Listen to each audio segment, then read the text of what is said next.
What starts here changes the world. I have a few suggestions that may help you on your way to a better world. And while these lessons were learned during my time in the military, I can assure you that it matters not whether you ever served a day in uniform. It matters not your gender, your ethnic or religious background, your orientation, or your social status. Our struggles in this world are similar, and the lessons to overcome those struggles and to move forward, changing ourselves and changing the world around us, will apply equally to all. So here are the 10 lessons I learned from basic SEAL training that hopefully will be of value to you as you move forward in life. Every morning in SEAL training, my instructors, who at the time were all Vietnam veterans, would show up in my barracks room, and the first thing they'd do was inspect my bed.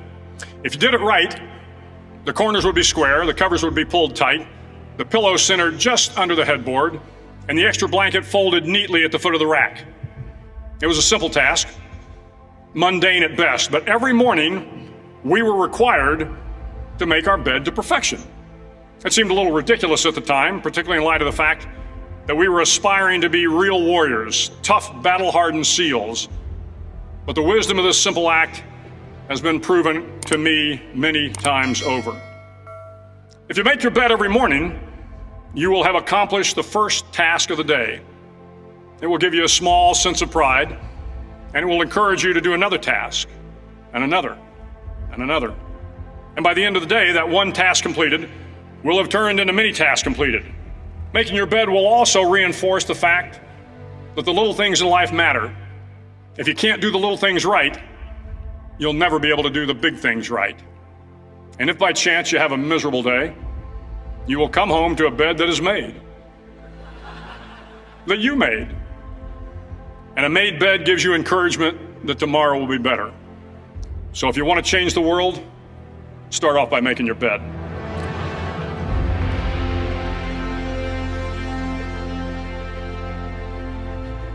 During SEAL training, the students are all broken down into boat crews. Each crew is 7 students, 3 on each side of a small rubber boat, and 1 coxswain to help guide the dinghy. Every day, your boat crew forms up on the beach and is instructed to get through the surf zone and paddle several miles down the coast.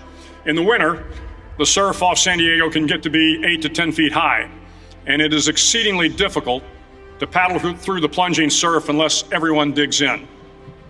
Every paddle must be synchronized to the stroke count of the coxswain. Everyone must exert equal effort, or the boat will turn against the wave and be unceremoniously dumped back on the beach.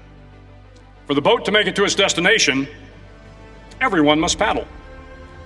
You can't change the world alone. You will need some help. And to truly get from your starting point to your destination takes friends, colleagues, the goodwill of strangers, and a strong coxswain to guide you. If you want to change the world, find someone to help you paddle. Over a few weeks of difficult training, my SEAL class, which started with 150 men, was down to just 42. There were now 6 boat crews of 7 men each. I was in the boat with the tall guys, but the best boat crew we had was made up of the little guys, the Munchkin crew, we called them. No one was over 5'5".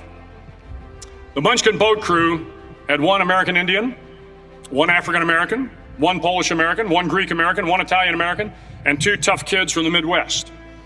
They out-paddled, outran, and outswam all the other boat crews.